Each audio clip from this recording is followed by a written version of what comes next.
लोकसभा चुनाव 2024 के पहले चरण के लिए शुक्रवार को मतदान हुआ। 21 राज्यों और केंद्र शासित प्रदेशों की कुल 102 सीटों के लिए वोटिंग हुई।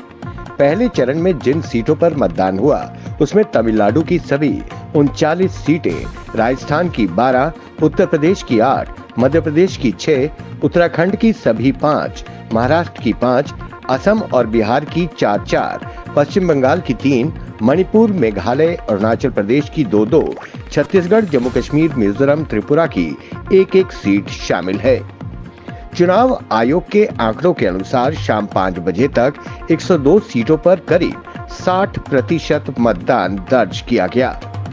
जिन 102 सीटों पर मतदान हुआ, वहीं 2019 में इस पर 69.96% वोटिंग हुई थी। प्रधानमंत्री नरेंद्र मोदी मध्य प्रदेश के दमोह लोकसभा क्षेत्र पहुंचे। उन्होंने लोगों को संबोधित करते हुए कहा कि ये चुनाव आने वाले 5 साल भारत को दुनिया की बड़ी शक्ति बनाने का चुनाव है। ये सिर्फ सांसद चुनने भर का चुनाव नहीं है, ये देश के भविष्य को चुनने का चुनाव है। आपका उत्साह साफ साफ कह रहा है, फिर एक बार मोदी सरकार। बीजेपी एनडीए गठबंधन को दिया आपका वोट, केंद्र में सरकार तो बनाएगा ही, साथ ही आपका वोट विकसित भारत का सपना पूरा करेगा। लोकसभा चुनाव के पहले चरण का मतदान संपन्न हो गया। इस चरण में 21 राज्यों और केंद्र शासित प्रदेश की 102 सीटों के लिए मतदान हुए। इसके साथ ही कुल 1625 उम्मीदवारों की किस्मत ईवीएम में कैद हो गई। इन उम्मीदवारों में 9 केंद्र मंत्री, 2 पूर्व मुख्यमंत्री और 1 पूर्व राज्यपाल शामिल है। वहीं 5 बजे तक जम्मू कश्मीर में 65.08% वोट पड़े। पहले चरण का उधमपुर सीट से मतदान संपन्न हो गया है।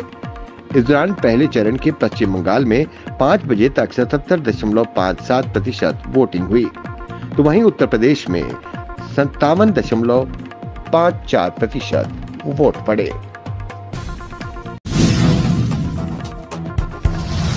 जम्मू संभाग के जिला किश्तवाड़ में भूकंप के झटके महसूस किए गए।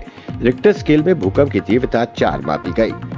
रात 8:52 पर किश्तवाड़ की धरती हिल गई। बार बार भूकंप के झटके से लोगों में दहशत बनी हुई है। वहीं से मिली जानकारी के अनुसार किसी के हताहत होने की कोई खबर नहीं है। जैसे ही भूकंप आया, लोग घरों से बाहर निकलकर खड़े हो गए। पीडीपी अध्यक्ष और अनंतनाग राजौरी से लोकसभा उम्मीदवार महबूबा मुफ्ती ने कहा, पुलवामा पीडीपी का गढ़ रहा है और ये केवल पुलवामा की बात नहीं है, बल्कि पूरे जम्मू कश्मीर की बात है। 2019 के बाद राज्य को खुली जेल में बदल दिया गया है। बिजली के लिए बिलों के दाम 10 गुना बढ़ा दिए गए हैं। युवा बेरोजगार हैं और उन्हें राज्य के बाहर जेलों में बंद किया जा रहा है। इसलिए इस अन्याय और उत्पीड़न के लिए आवाज उठाने की जरूरत है। भाजपा चाहती है कि राज्य के लोगों से उनकी जमीनें, पहचान, बिजली, परियोजनाएं सब कुछ छीन ली जाए और उन्हें बंधुआ मजदूर बना दिया जाए।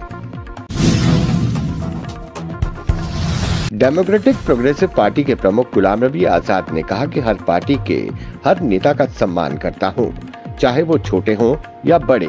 मैंने अपनी पार्टी के नेताओं से कहा है कि वो अन्य पार्टी के नेताओं पर टिप्पणी ना करें, बल्कि अपनी पार्टी डीएपीए के एजेंडे पर ध्यान दें।